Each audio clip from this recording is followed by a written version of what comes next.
Welcome back to day 4 of 6 days to D-Day. So, on the other two, we've done, or the other three, by the time you've seen this, we've done the 1911, the Model 10s, Victory Model, and the M1 carbine. So let's go next to the story history, because I kind of have a link to this guy.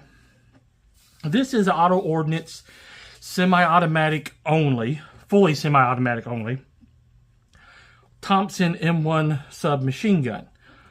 Now, it has, you can tell it's very long.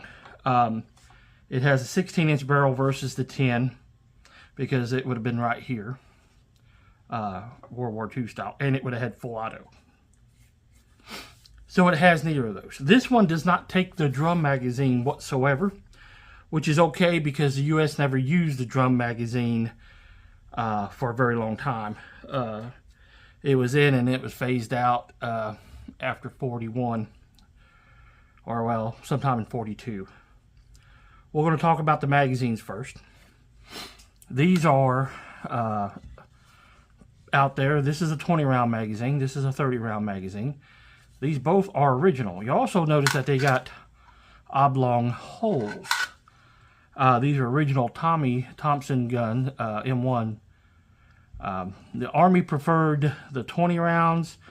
Marine Corps liked the 30 rounders better, but some of the Army guys got 30 too. But if you looked at them, you'll see more 30s in the Pacific versus 20s in the European theater. And, of course, you'd see more 30s during the Korean War. Grandpa, Korean War veteran, again, he got to actually carry the original one. He actually traded his M1 Thompson off for a M1 carbine. Because he says, well, you know, 10 pounds versus 4 pounds, and I can carry more ammo. 45 ammo weighs a lot. So, these are the two mags. They slide in. They lock in. No big deal there. Now the British got these. The Russians got some on Lend-Lease too.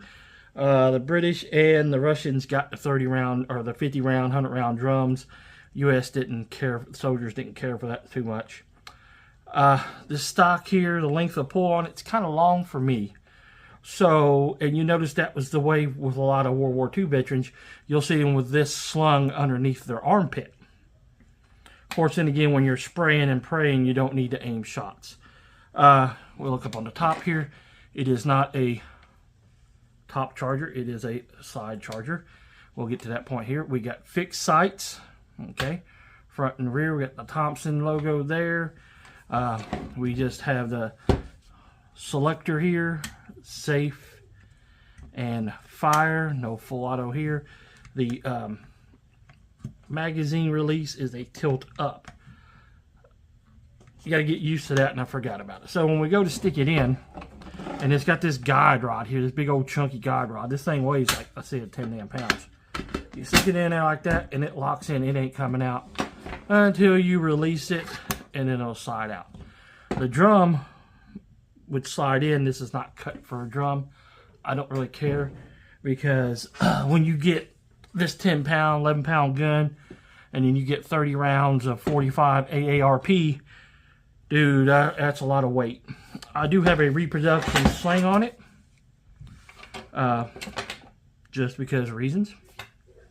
This gun is also blank adaptable.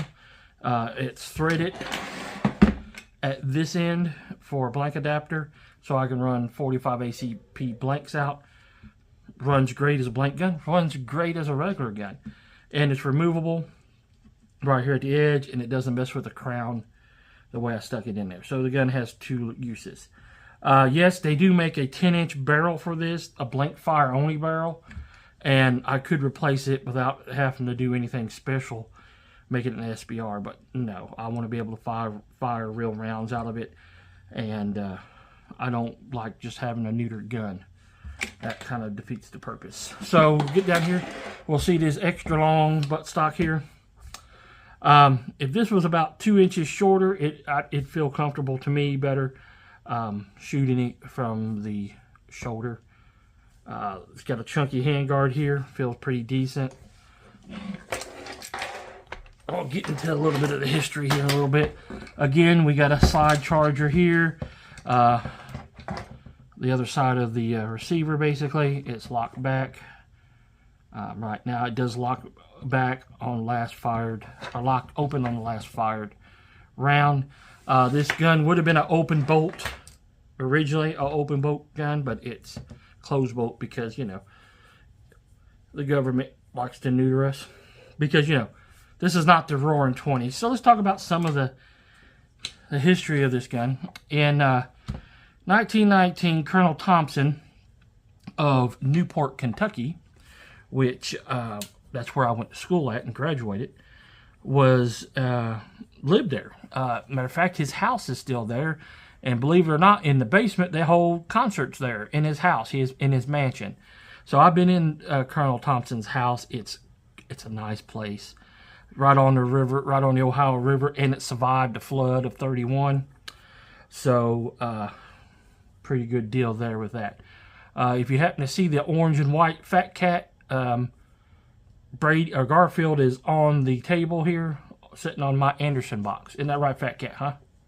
Meow, huh? Okay. All right, I'm sorry.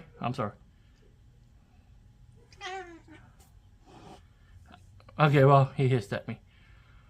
I did pull his whisker, though, just to get him to say something. Okay, I'm sorry. All right, I don't want to do no more. Come on. You want to lick me now, huh? Fat Cat. Fat Cat's about 6 years old now and weighs about 35 pounds. We named him good by naming him Garfield. Anyway, so in 1919, he designed this, and it was called the trench sweeper. The idea was the soldier gets up there and he'll sweep the trench with a drum, 45 ACP, and clear it out. Get rid of all the Germans out of that trench. So then in the 1920s, you can order these for like $200 from Sears and Roebucks and all kinds of other people until the Gun Control Act of '34. And then it was known as the Chicago Typewriter. And it was most famously used in the St. Valentine's Day Massacre, which I was going to do a video on that last year, but I guess I'll do one on it next year. Or this year, I should say. I'll do one next year on it. So, and Fat Cat's not mad at me no more. And so anyway, this thing would have been good to clear houses. If you go and do QBC, yes. It weighs too much, really, even in the 10-inch barrel. Again, if the stock was cut back 2 more inches, it would probably be the perfect QBC weapon. But in its current state, and then it was in World War II, it was just too big.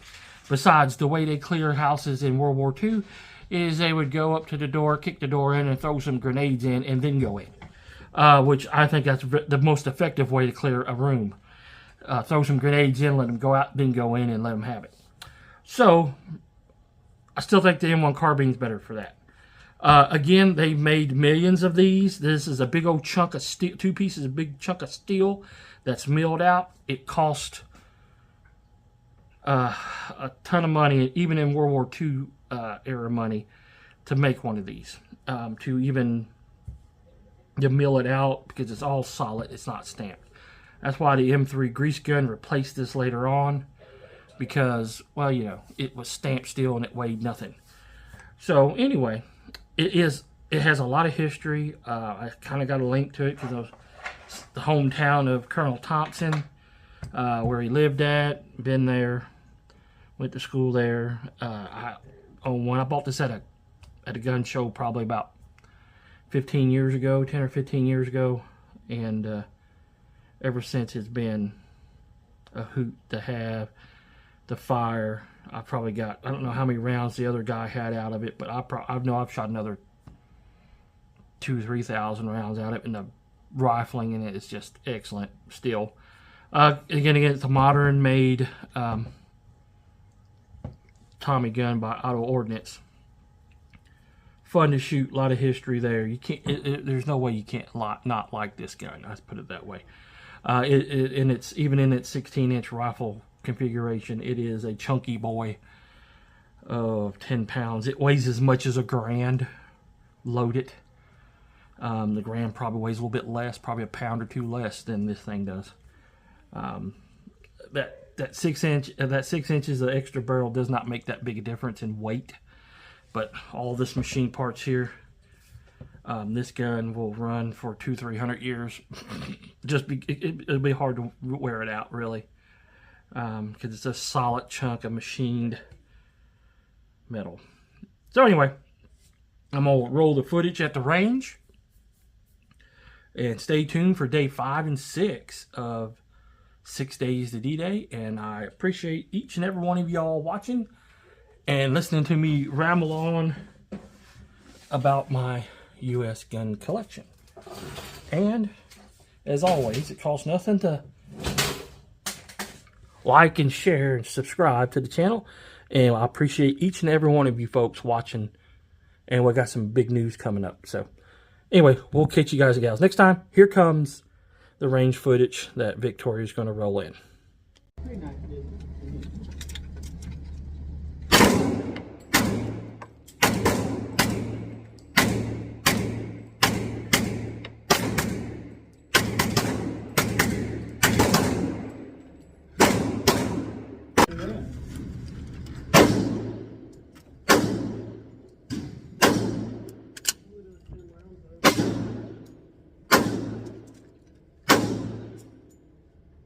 Where are we putting these at?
You gotta think, one of them's just a grade.